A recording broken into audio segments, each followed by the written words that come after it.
നമസ്കാരം. കേരള പോലീസ് കഴിവുകെട്ടവരും മന്ദബുദ്ധികളും ആയിരിക്കണം, അല്ലെങ്കിൽ അങ്ങനെ ലോകത്ത് അറിയപ്പെടണം എന്ന് ആഗ്രഹിച്ചിട്ടുള്ള, അതിനുവേണ്ടി പ്രയത്നിച്ചിട്ടുള്ള ഒരേ ഒരു ആഭ്യന്തരമന്ത്രി നമ്മുടെ കേരളം ഭരിച്ചിട്ടുള്ളൂ. അത് നമ്മുടെ മുഖ്യമന്ത്രി കൂടിയായിരുന്ന സഖാവ് പിണറായി വിജയനാണ്. ആരോഗ്യ വകുപ്പിനെ ആഭ്യന്തര വകുപ്പിനെ ഏൽപ്പിച്ചതാണ് ഒന്നാമത്തത്. നമുക്കറിയാം, കഴിഞ്ഞ കൊറോണ സമയത്ത് അങ്ങനെ ഏൽപ്പിച്ചപ്പോൾ കുറെ എണ്ണത്തിന്റെ നടുതല്ലി പൊളിച്ചു, നട അടിച്ചൊടിച്ചു, കൈയും കാലും തല്ലി ഒടിച്ചു ഒക്കെ ചെയ്തു. വിരലിൽ എണ്ണാവുന്നവർ മാത്രം രോഗികളായി അറിയപ്പെട്ടിരുന്ന കാലത്ത് ലോക്ക്ഡൌണും തല്ലും ബഹളവുമായി 108 ആംബുലൻസുമായി പരക്കം പാഞ്ഞപ്പോ ലക്ഷങ്ങൾ രോഗികളായി മാറിയപ്പോ യാതൊരു കുഴപ്പമില്ല, തുറന്നകട് വിട്ടു. പോലീസുമില്ല, പട്ടാളവുമില്ല, യാതൊന്നുമില്ല. അതാണ് പോലീസിനെ മണ്ടന്മാരാക്കിയിട്ടുള്ള ആദ്യത്തെ ഒരു തീരുമാനം. ഉചിതമായ തീരുമാനം എടുക്കാൻ പോലീസിന് സംഭവിച്ചില്ല. അവസാനത്തെ തീരുമാനവും അതേ ആരോഗ്യമന്ത്രി തന്നെയാണ് ഉണ്ടാക്കിയച്ചേ.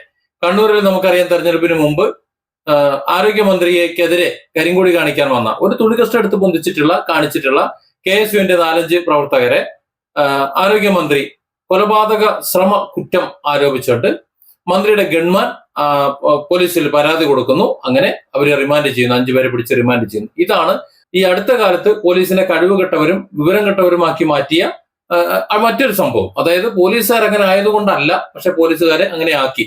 എന്താ ഇതിങ്ങനെ പറയാൻ കാരണം? ഈ മന്ത്രിയുടെ, അതായത് വീണ ജോർജ് എന്ന് പറയുന്ന ആരോഗ്യമന്ത്രിയുടെ ഗൺമാൻ, അവർക്ക് കുറെ പോലീസും കുറെ സുരക്ഷിതത്വം കുറച്ച് പേരുണ്ടാവുമല്ലോ, കൂടെ ഉണ്ടാവുമല്ലോ, കുറെ ആൾക്കാരാണ്, കുറെ സെക്യൂരിറ്റിക്ക് കുറച്ച് ആൾക്കാരുണ്ടാവും. അവരുടെ കഴിവുകളല്ലേ KSUവിന്റെ ചില ചെറുപ്പക്കാർ വന്ന് ഈ മന്ത്രിയുടെ മേൽ കുതിര കയറി കഴുത്ത് തല്ലി ഒടിച്ചിട്ടുണ്ടെങ്കിൽ, അങ്ങനെയാണെങ്കിൽ ആദ്യം കേസെടുക്കേണ്ടിയിരുന്നത് ഈ അംഗരക്ഷകരായിട്ടുള്ള ആൾക്കാരുടെ പേരിലായിരുന്നില്ലേ? അംഗരക്ഷകൻ കൊണ്ട് കേസ് കൊടുക്കുമ്പോൾ ആ കേസ് എടുക്കണോ, അതോ ആദ്യത്തെ കേസ് അംഗരക്ഷകരുടെ പേരിൽ എടുക്കണോ? അവരായിരുന്നല്ലോ ആ കാര്യം ചെയ്യേണ്ടിയിരുന്നത്. എങ്ങനെ അതും കഴിഞ്ഞ് മന്ത്രിയുടെ അടുത്തേക്ക് KSUവിന്റെ പ്രവർത്തകർ എത്തി എന്നൊരു ചോദ്യം ചോദിക്കണ്ടേ? അപ്പോ കേസ് എടുക്കുന്ന സമയത്ത് തന്നെ പോലീസിനെ അറിയാം ഇത് കള്ളക്കേസാണെന്ന്. കേരളത്തിലെ നിയമ സംവിധാനത്തെ മാത്രം വിശ്വസിച്ചുകൊണ്ട്, കോടതിയും പോലീസിനെ മാത്രം വിശ്വസിച്ച് ജീവിക്കുന്ന ഇവിടുത്തെ സാധാരണക്കാരെ ജനങ്ങൾക്ക് പോലീസിന്റെ യാതൊരു വിശ്വാസവുമില്ല. പോലീസ് മുഴുവൻ കള്ളന്മാരാണ്, അല്ലെങ്കിൽ കള്ളന്മാർക്ക് കുടപിടിക്കുന്നതാണ്, കള്ളന്മാർക്ക് വേണ്ടി മാത്രം സപ്പോർട്ട് ചെയ്യുന്നവരാണ് എന്ന നിലയിലേക്ക് പ്രചരിപ്പിച്ച്, അല്ലെങ്കിൽ അങ്ങനെ ആക്കി തീർത്തത് ഇവിടുത്തെ ആഭ്യന്തരമന്ത്രിയാണ്. അല്ലെങ്കിൽ അതിനുവേണ്ടി പണിയെടുത്തവരിൽ നമ്മുടെ ആരോഗ്യമന്ത്രിയും ഉണ്ട്, അല്ലെ? ഇതിനല്ലേ ശരി. നമുക്കറിയാമല്ലോ, നവകേരള ധൂർത്തിന്റെ കാലത്ത് മുഖ്യമന്ത്രിക്കെതിരെ കരിങ്കൊടി കാണിക്കാൻ വന്നവരെയും ഇതുപോലെ തന്നെ നേരിട്ടു. അവരെ അടിച്ച്, അവരെ നട്ടല് തല്ലി ഒടിച്ച ശേഷം അതിനെ രക്ഷാപ്രവർത്തനം എന്ന് വിളിച്ചു. അതേപോലെ അരീക്കോട് നടന്ന സംഭവം, അവിടെ പോലീസ് സ്റ്റേഷനിലിട്ട് ഒരു ചെറുപ്പക്കാരനെ മർദ്ദിച്ചു.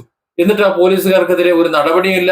പോലീസ് സ്റ്റേഷനിൽ വെച്ച് ആക്രമിക്കപ്പെട്ട യുവാവ് തന്റെ മൊബൈൽ ഫോണും മറ്റും പിടിച്ചു പറിച്ചു കൊണ്ടുപോയത് ഇന്ന വ്യക്തികളാണ് എന്ന് വീഡിയോ സഹിതം എടുത്തു കൊടുത്തിട്ട് ഇന്നുവരെ ആ പ്രതികളായിട്ടുള്ളവർ ശിക്ഷിക്കപ്പെട്ടിട്ടുമില്ല. ആ പ്രതികൾക്ക് വേണ്ടി നിലകൊള്ളാൻ പോലീസിനെ പ്രേരിപ്പിച്ചതും ഇതേ ആഭ്യന്തരമന്ത്രിയാണ്. അതായത് കേരളത്തിലെ പോലീസ് ഡിപ്പാർട്ട്മെന്റിനെ, ആഭ്യന്തര വകുപ്പിനെ നശിപ്പിച്ച് നാറാണക്കല്ലടിപ്പിച്ച കേരളത്തിലെ ആദ്യത്തെ മുഖ്യമന്ത്രി എന്നത് മിസ്റ്റർ പിണറായി വിജയൻ.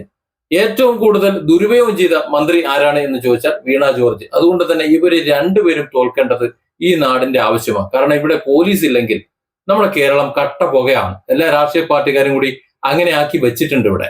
പണ്ട് ഇങ്ങനെയൊന്നുമല്ല. പണ്ട് നമ്മുടെ കരുണാകരനൊക്കെ, EK നായനാരൊക്കെ ഭരിക്കുന്ന കാലത്ത്, ഒരുപക്ഷെ കരുണാകരൻ സർക്കാർ ഭരിക്കുന്നുണ്ടെങ്കിലും KSUവിന്റെ പ്രവർത്തകരെ അറസ്റ്റ് ചെയ്യുകയും ജയിലിലാക്കുകയും ഒക്കെ ചെയ്യുമായിരുന്നു.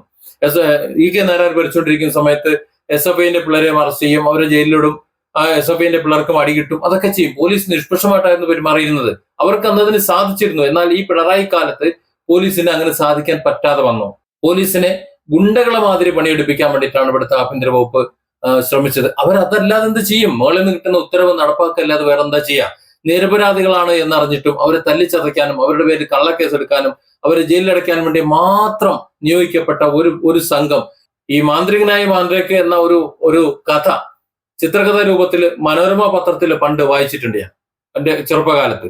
അതിലൊരു കണ്ണാടിക്കപ്പുറമുള്ള ലോകത്ത് പോലീസുകാരാണ് കള്ളന്മാർ, യൂണിഫോം ഇട്ടിട്ടാണ് കക്കാൻ വരുന്നത്. അവിടെ കള്ളന്മാരാണ് പോലീസിന്റെ പണിയെടുക്കുന്നത്.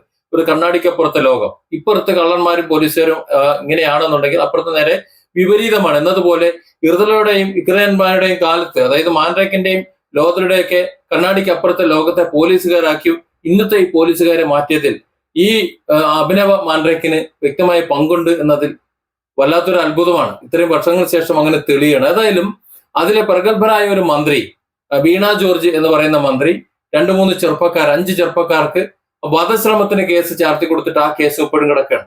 എനിക്ക് മനസ്സിലാകാത്തത് എന്തുകൊണ്ടാണ് കേരള പോലീസിന് ഇപ്പൊ കണ്ണൂരിൽ KSU ചെറുപ്പക്കാർക്കെതിരെ കേസെടുത്തിട്ടുള്ള ആ പോലീസിന് എന്തുകൊണ്ട് തിരിച്ചു ചോദിക്കാൻ പറ്റിയില്ല? അവിടെ മന്ത്രിയുടെ ഗൺമാനും അല്ലെങ്കിൽ അവരുടെ സംരക്ഷകരും ബാക്കിയുള്ളവരുമല്ല എന്തെടുക്കുകയായിരുന്നു എന്നുള്ളത്.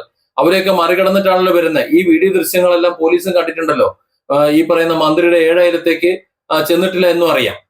KSUവിന്റെ പ്രവർത്തകർ ചെന്നിട്ടില്ല എന്നും അറിയാം. അതാണ് ഇപ്പോഴത്തെ അവസ്ഥ. വൈരാഗ്യമുണ്ടെങ്കിൽ ആർക്കും എന്തും ചെയ്യാം. അതുകൊണ്ട് ഇവിടെ തോൽക്കേണ്ട കുറെ മന്ത്രിമാരുണ്ട്.